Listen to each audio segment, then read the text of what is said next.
ये लोकतंत्र के लिए घातक है। ये बात सही है।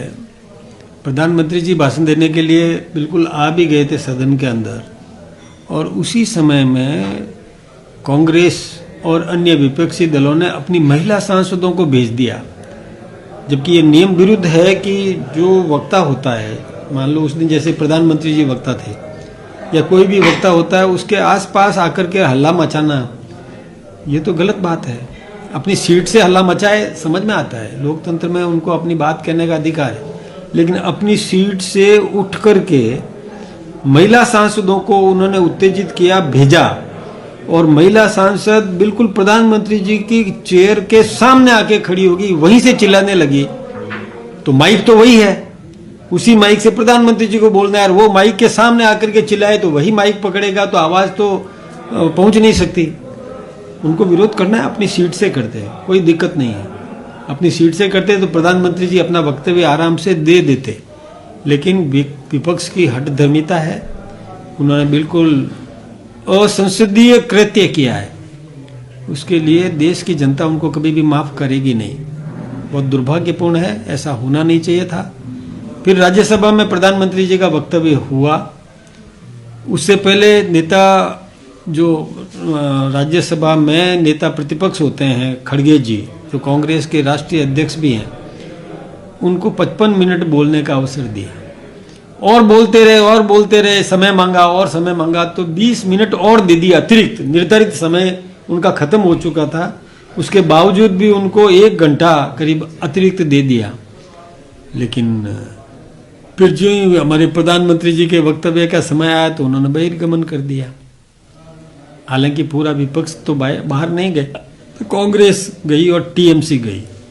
ये दोनों ही दलों के सांसद अमर्यादित व्यवहार कर रहे हैं। उनकी जितनी निंदा की जा सके उतनी कम है, निंदनीय कृत्य है उनका रहा। देखिए, बजट लेखा जोखा होता है। अभी जैसे केंद्र का बजट हुआ, बहुत उत्साहवर्धक बजट था। कई मामलों में जो कांग्रेस का जैसे शासन था 2004 से 14 और हमारा शासन 2014 से 25, इसकी तुलना करें तो 3 गुना 4 गुना काम हमारी सरकार ने किए प्रत्येक मामले में।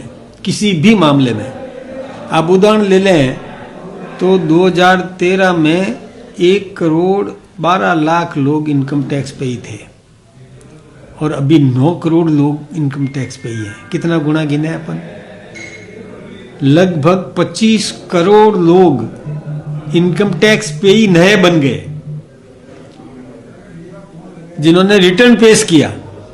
तो यानी देश में 25 करोड़ लोग गरीबी की रेखा से बाहर निकल गए। इतना बढ़िया बजट केंद्र का आया। यानी मोदी जी ने काम किया है। चाहे रेलवे का मामला ले लो, डबल ट्रैक रेलवे कर दी, इलेक्ट्रिफिकेशन कर दिया समस्त रेलवे का। जब मोदी जी प्रधानमंत्री बने उस समय 18,000 गांवों में बिजली नहीं थी। उन्होंने बिजली का बल्ब नहीं देखा था, वहां बिजली पहुंचा दी, आत्मनिर्भर बन गए। इतना बढ़िया बजट केंद्र ने दिया है, तो ये तो प्रशंसा करने लायक है ही है। इसी प्रकार से आपने राजस्थान के बजट का पूछा, तो आधारभूत ढांचा निर्माण करने का काम राजस्थान भी कर रहा है। राजस्थान में भी पेयजल उपलब्ध करवाना, बिजली उपलब्ध करवाना, बिजली के मामले में राजस्थान आत्मनिर्भर बना है। बिजली की व्यवस्था सुधरी है। पहले बिजली मिलती नहीं थी, जब भजनलाल जी मुख्यमंत्री बने तब बिजली कटौती होती थी। आज बिजली पूरी मिल रही है, किसानों को भी दिन में भी बिजली दे रहे हैं रात की जगह। ये कोई कम बात नहीं है। इंडस्ट्रियलाइजेशन हुआ, तो निश्चित रूप से बजट बहुत अच्छा आएगा राजस्थान का भी, और राजस्थान के आम आदमी का जीवन स्तर मजबूत बने, ऐसा बजट आएगा। हम निश्चित रूप से जनता को और बताएंगे भी कि हमारी सरकार ने क्या क्या किया है, कांग्रेस ने क्या हालत करके छोड़ी थी और हमने कितना सुधार किया है। तो भजनलाल जी ने बहुत अच्छे काम किए। कुछ दिन पहले आप ऐसा नहीं करेंगे जिससे भारत के किसी नागरिक का अहित होता हो। वो भारत प्रथम है, उनके लिए नेशन फर्स्ट है, इसलिए राष्ट्र हित सर्वोपरि है। राष्ट्र हित का पहले ध्यान रख करके समझौता करते हैं। वो जब धमकी दी थी तो कैसे मोदी जी ने रास्ता निकाल दिया था, क्योंकि देश की जनता का हित उनके लिए सर्वोपरि है। तो वो राष्ट्र के साथ कभी भी राष्ट्र के हितों को छोड़ करके कोई समझौता नहीं करे। इसलिए उनको समझना चाहिए कि मोदी जी की गारंटी है, मोदी जी है इस समय देश के प्रधानमंत्री।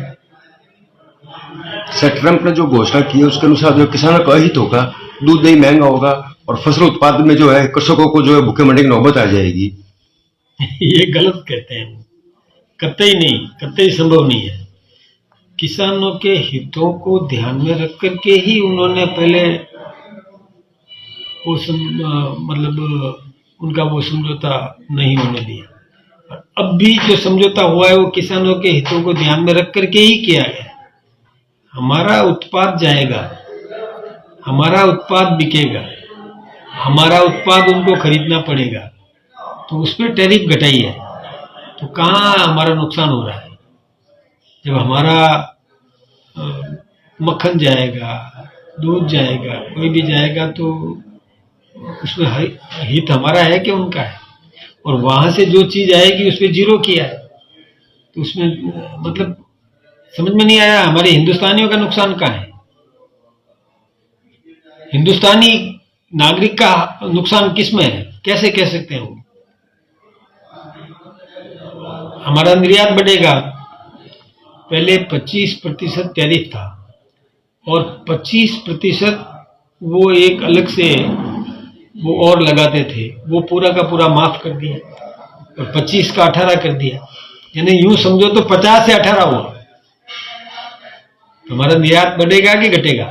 लोग नहीं समझ पा रहे हैं, पता नहीं क्यों ऐसी बात कर।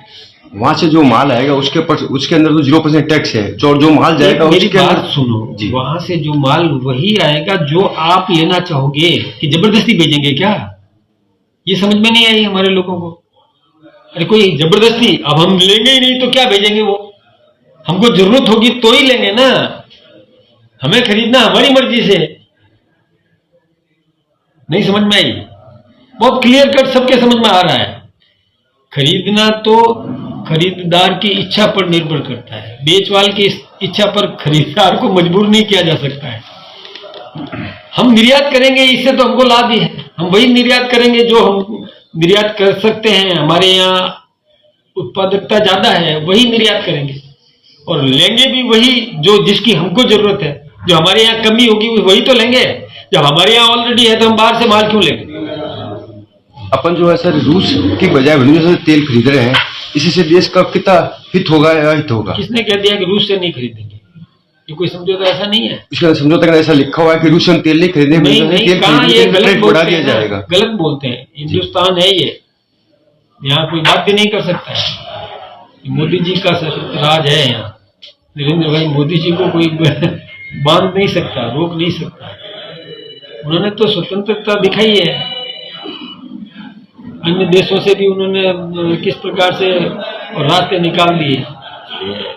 ये गलत प्रचार कर रहे हैं, ऐसा नहीं है। पंचायत राज चुनाव और निकाय चुनाव को लेकर जिस तरह से और हमारे यहाँ निर्दोष लोगों को और मौत के घाट उतारने के लिए वो आतंकवादी पैदा कर रहा है, ऐसे दोनों साथ साथ नहीं हो सकता। इसलिए हमने सिंधु नदी समझौता जो देश आजाद हुआ तब गलती से हमारे उस समय के नेताओं ने कर दिया था, उसको हमारे देश के प्रधानमंत्री आदरणीय नरेंद्र मोदी जी ने अबेंस में डाल दिया है। अभी अबेंस में है वो। अब हम ये व्यवस्था कर रहे हैं कि उस पानी का उपयोग कहाँ कहाँ करें। अबेंस में है, हम पानी नहीं देंगे, हम पानी लेंगे, लेकिन लेंगे रखेंगे कहाँ? वो व्यवस्था हम तैयार कर रहे हैं। कहाँ कहाँ उसका स्टोरेज होगा, कहाँ पर उसका वितरण होगा, किन किसानों को पानी पहुंचाएंगे। तो नहरों का निर्माण करना पड़ता है, पाइपलाइन का निर्माण करना पड़ता है, स्टोरेज के लिए बांध तालाब तैयार करने पड़ते हैं। तो ये सब हम कर रहे हैं। प्रक्रिया में समय जरूर लगेगा, लेकिन एकदम से पानी तो ऐसा तो नहीं है कि गड्ढा भर करके रख दिया। पानी आएगा तो उसको रखेंगे कहाँ? तो उसकी व्यवस्था तैयार कर रहे हैं। एबेंस में है, अभी वो उपयोग कर रहे हैं, मानता हूं, क्योंकि अभी हम लेकर के रखेंगे कहाँ ये व्यवस्था? कहाँ जब देश आजाद हुआ तब के नेताओं ने गलती की थी। अब मोदी जी सुधार कर रहे हैं तो अपने यहाँ रखने की व्यवस्था तो कर रहे हैं ना, वो प्लानिंग कर रहे हैं। दे दिया जल शक्ति मंत्रालय को, दे दिया कि आप पानी कहाँ कहाँ ले जाना है, किस प्रकार से आप इसकी व्यवस्था करोगे, वो करो।